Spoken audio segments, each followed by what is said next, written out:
I think I have a right to speak about bullfighting because I was for a while, I don't quite know why, but I was an aspiring bullfighter. And I've spent a good deal of time around the ranches where fighting bulls are raised. I'm going to tell you a story about a bullfight, about a fighting bull. But don't be worried, you don't have to approve of bullfights. I don't ask you to, and I certainly wouldn't dream of defending the spectacle. In this story, the bull is the hero. So no matter what your attitude may be toward the art or whatever you want to call it, it's certainly not a sport, you know. It's not a contest between the man and the animal. Whatever your attitude may be, remember that you can plug for the bull, and there'll be no hard feelings about it. The institution of bullfighting, you know, somebody once described as being indefensible and irresistible. As for the bull himself, well, of all creatures in the world, there's certainly nothing more magnificent than a fighting bull, and nothing which lives is quite so dangerous. The fighting bull is a very ancient beast indeed. His line goes back at least 2,000 years. The Egyptians bred fighting bulls. So did the Arabs. Nobody knows where the Spanish fighting bull really began, except the great ganaderia of Miura is an African breed. They do know that began with the Berbers from Africa. The beast, the bull, the fighting bull himself, is easily the most dangerous animal on earth. He is literally a fighting animal. Doesn't fight to defend anything, but fights from pleasure, having been bred to do exactly that.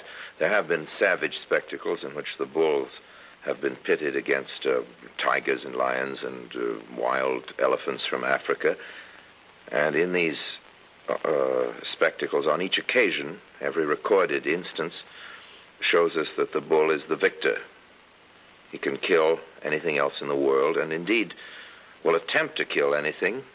On sight, I've seen young bulls of 6 and 7 weeks old in the ranches where bulls are bred attack a locomotive, a moving locomotive, and die, of course. The bull that I saw attack the locomotive rammed straight in, head on, and killed himself. You can approach fighting bulls out in the country if they're in herd, if there are many of them together. But if they're separated, you'd better be very careful, and you'd better be mounted on a good, fast horse, or you're in trouble. However, it is possible to make pets of fighting bulls. And there is a famous and very interesting story about one of the bravest of all bulls, who, ironically enough, was made into a pet by a little boy on a bull ranch, a ganaderia, as they're called. The name of this bull was Bonito, and he was a brave bull indeed. He was from a very fine strain.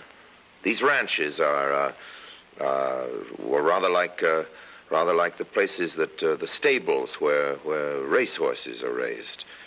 When a bull enters the arena, you know, he carries the colors of his ranch on his back, and the price for a fighting bull can be very high, and the ranch takes a great deal of pride in the success of various bulls, and the names of very noble bulls are preserved in bullfighting history and remembered by people who are interested in this subject, just as great racehorses are remembered and just as great bullfighters are remembered. And this bull, raised on a great ranch down in the south of Spain in Andalusia, was named Bonito. The cow died when the bull was born, and a little boy on the ranch, whose name was Juanito, befriended the little bull, finding him almost dying out on the ranch, and fed him and took care of him, really saved his life at the beginning. It's a sentimental story, I'm afraid, but a true one. They became great chums, the little boy and the bull, growing up together, playing games. When others were running from these fighting bulls, the little boy was playing the sort of game that you would play with a big dog or with a horse. Then it was discovered that they were friends, and it was a great scandal, because if a fighting bull is tamed, his usefulness is obviously over. Ferdinand, the bull in the fairy story who preferred to sniff the flowers and didn't want to fight, is just exactly the sort of bull that nobody wants in a bull ring. Because, of course, the purpose of a bullfight is exactly that. The bull must fight. And the more brave he is and the better he fights, the more wonderful things the bullfighter can do with him. And the more beautiful will be the spectacle of his death. The least cruelty is always associated with those bulls which are the bravest.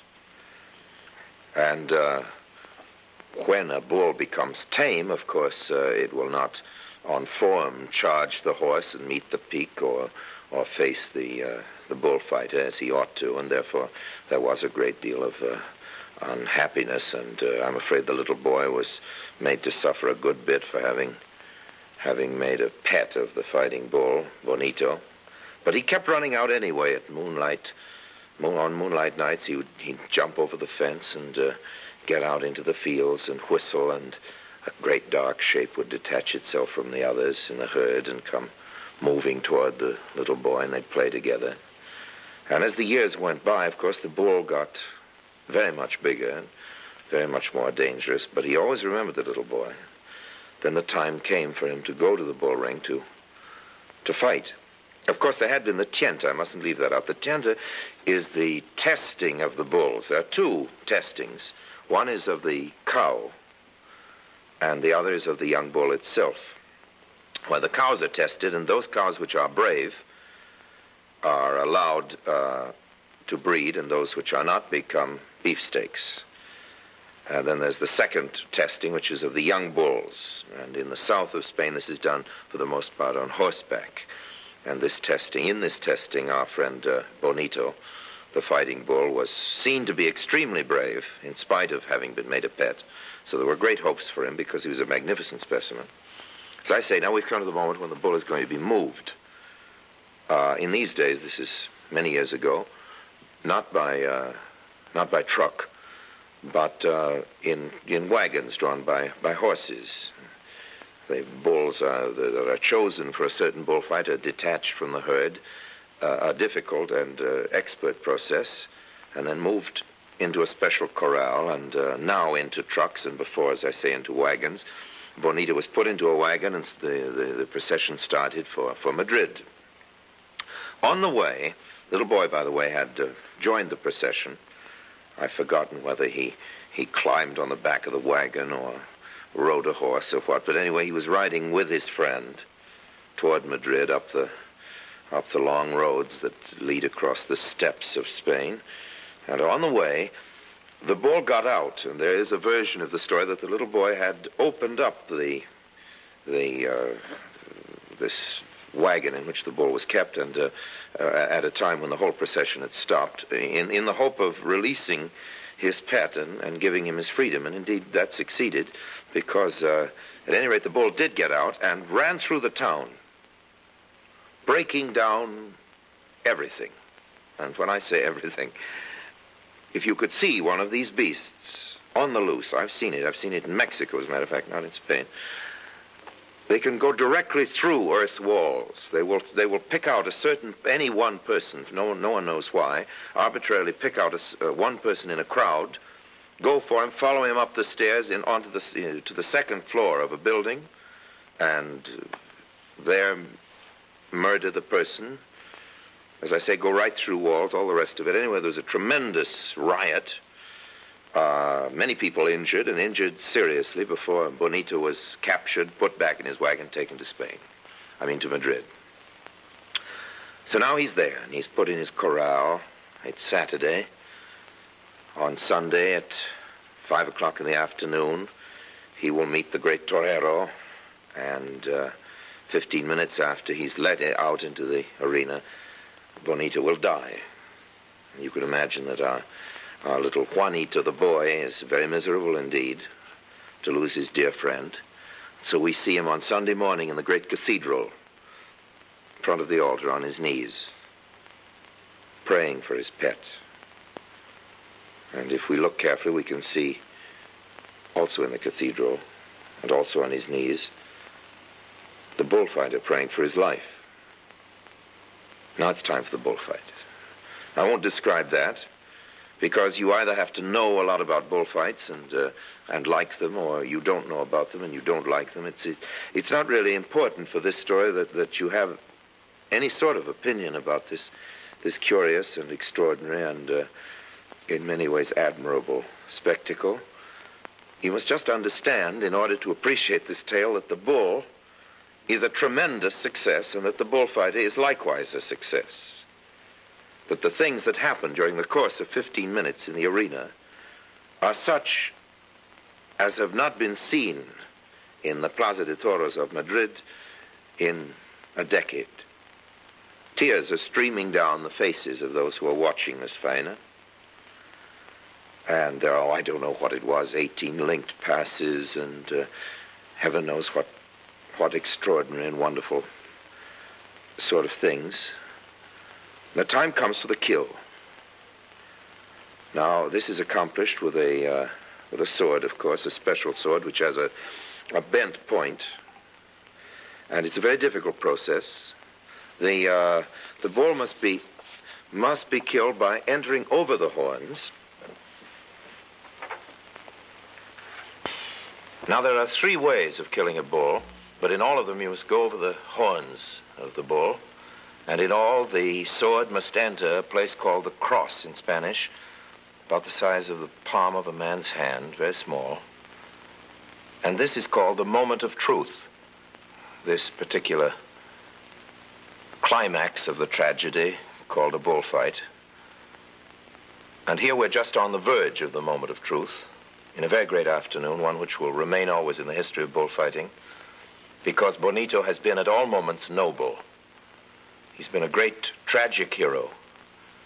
The public, all 20,000 of them, are literally in tears, and this is literally the truth. The little boy, you can imagine what tears he's shedding, because this is his beloved friend who's facing death. The bullfighter sights down his sword, and at this moment, the air is suddenly filled with 20,000 waving handkerchiefs. Now, what does this mean? Ordinarily, when handkerchiefs are brought out by the public and waved, it's because they want to indicate that they are pleased with the bullfighter and wish him to have an ear of the bull as a sign of his success. And this happens after the death of the bull. But when the handkerchiefs are shown before the death of the bull, and this happens only once in 10 years or less than that, it means that the public wishes the bull's life to be spared. And this is what happened, this very extraordinary and unique thing. The president, that is the authority of the bull ring, stands up, and in this instance he did indeed stand up and makes a speech. It goes something like this: Bonito, because of your nobility, because of what you have accomplished for the Fiesta Brava, your life is pardoned, and you are enjoined to go back to the place of your birth and to beget more of your kind. Well, the bull, of course, doesn't understand this very eloquent and beautiful address, and Bonito was furious. He wanted to kill all the bullfighters in Spain. They sent in the steers to try to lure Bonito out of the ring, nothing doing. He was furious. He wanted to fight and fight and fight, and there didn't seem to be any way of dealing with him until little Juanito the boy jumped over the fence and whistled, "Hi, Bonito." The bull turned, saw him, came toward him, trotted out of the ring with him like an obedient little puppy dog.